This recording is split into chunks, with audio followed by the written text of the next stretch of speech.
हरे कृष्णा। षटतिला एकादशी माघ मास के कृष्ण पक्ष में आने वाली एकादशी है। आज हम षटतिला एकादशी के पारण के विषय में चर्चा करेंगे। एक बात समझ लीजिए कि एकादशी व्रत का संपूर्ण रूप से पालन तभी संपन्न होता है जब हम एकादशी व्रत का पारण भी संपन्न करते हैं। शास्त्र हमें बताते हैं कि एकादशी का पारण उचित समय पर नहीं करने से द्वादशी के दिन दोबारा पूरा व्रत रखना पड़ता है और त्रयोदशी पर ही उसे पूर्ण कर पारण कर सकते हैं। जब कोई व्यक्ति एकादशी व्रत का पालन करता है तो उसे एकादशी व्रत का पारण भी निष्ठावान होकर करना चाहिए, वरना एकादशी व्रत का फल उससे नहीं मिलेगा। तो चलिए जानते हैं कि षटतिला एकादशी व्रत का पारण कैसे करना चाहिए।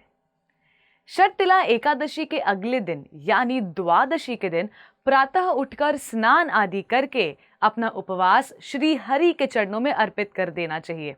उसके बाद भगवान की मंगल आरती कर तुलसी मैया को जल प्रदान करना चाहिए तथा उनकी पूजा अर्चना करनी चाहिए।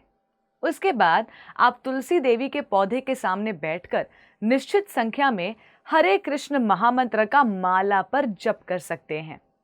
इन सभी सेवाओं के पश्चात अपनी क्षमता अनुसार भगवान को स्वादिष्ट भोग अर्पण करिए। अब भगवान का भोग बनाते समय भगवान की कथा का श्रवण अवश्य करना चाहिए या फिर भगवान के नाम का कीर्तन भी श्रवण कर सकते हैं। एक बात ध्यान रहे कि ये सारी सेवाएं पारण समय के अंतर्गत ही समाप्त हो जाए ताकि आप पारण के दौरान प्रसाद ग्रहण करके अपना व्रत खोल पाएं।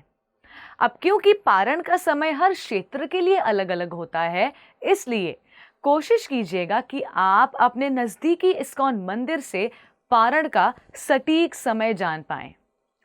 पारण उचित समय पर संपूर्ण करने के लिए हम अलार्म तक सेट कर सकते हैं या फिर आजकल मोबाइल फ़ोन पर भी रिमाइंडर की सुविधा उपलब्ध है, जिससे हम अपने आप को सही समय पे पारण करने के बारे में याद दिलाने के लिए प्रयोग में ला सकते हैं। एकादशी पारण का अर्थ होता है द्वादशी के दिन यानी एकादशी के अगले दिन कुछ नियमों का पालन करते हुए एकादशी व्रत को पूर्ण करना। एक बात याद रहे कि जितना महत्वपूर्ण एकादशी व्रत का पालन करना होता है उतना ही महत्वपूर्ण है उसका निर्धारित समय पर पारण करना।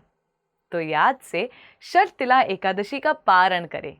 आप सभी को षटतिला एकादशी की ढेरों शुभकामनाएं। धन्यवाद। हरे कृष्णा। ऐसे ही और भक्तिमय कार्यक्रमों के लिए देखिए हरे कृष्णा टेलीविजन और इसे प्राप्त करने के लिए आप अपने केबल अथवा DTH ऑपरेटर से संपर्क करें तथा और अधिक जानकारी के लिए आज ही डायल करें 7666 839 839।